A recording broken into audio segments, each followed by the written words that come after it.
Hello, everyone, and welcome back to our journey through the Scriptures. Today, we're diving into Matthew chapter 16, a chapter packed with profound lessons about faith, identity, and the true cost of discipleship. The chapter opens with the Pharisees and Sadducees, two groups that rarely agreed, teaming up to test Jesus. They ask for a miraculous sign from heaven. Think about that for a moment. They've already seen Jesus heal the sick and feed thousands, yet they demand more proof.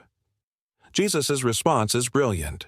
He points out how they can read the signs in the sky to predict the weather, but fail to see the signs of the times right in front of them, the sign that God's kingdom was breaking into the world through him.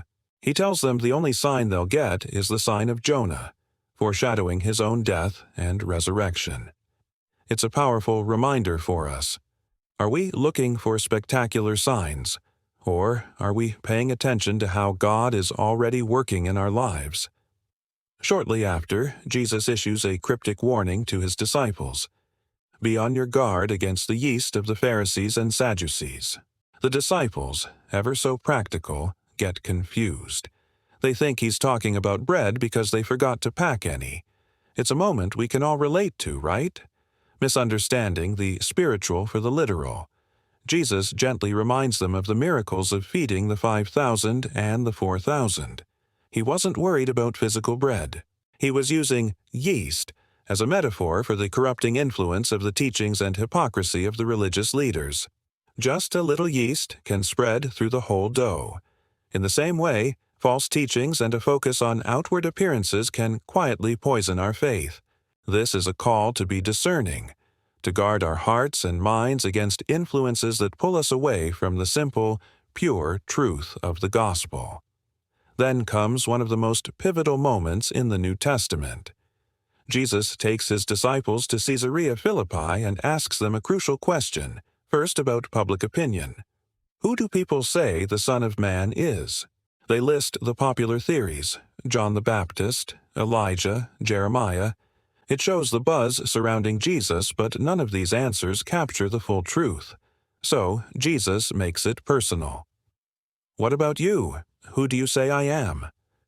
This is the question that echoes through the centuries and lands right in our laps today.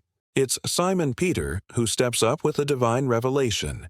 You are the Messiah, the Son of the living God. This isn't just an educated guess. Jesus confirms it was revealed to Peter by the Father in heaven. This confession becomes the bedrock of the church. Jesus renames Simon to Peter, which means rock, and declares that on this rock, this confession of faith in Jesus as the Messiah, he will build his church, and nothing, not even death, can overcome it. What a promise! Our faith is built on this unshakable truth.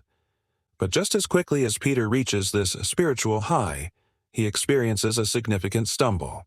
Jesus begins to explain plainly that he must go to Jerusalem, suffer, be killed, and then be raised to life.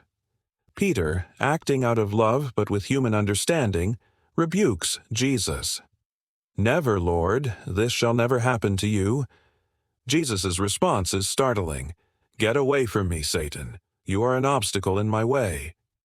He wasn't calling Peter the devil, but he was identifying the source of that thinking. Peter was trying to prevent God's plan of salvation.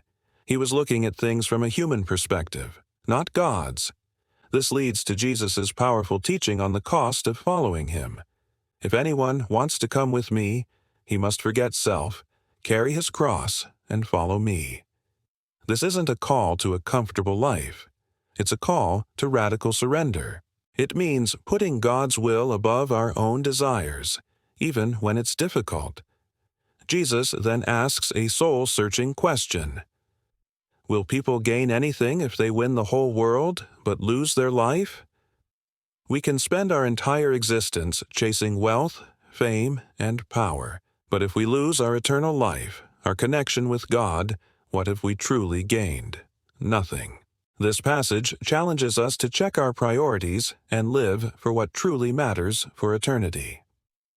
Matthew 16 is a spiritual roller coaster, moving from confrontational tests to a foundational confession and a sobering call to discipleship. It asks us who we say Jesus is and whether we are willing to follow him, no matter the cost. Thank you so much for joining me today. I hope this exploration has blessed and challenged you. If you found this meaningful, please give it a like and consider subscribing for more content like this. We'd love to have you as part of our community. God bless, and see you next time.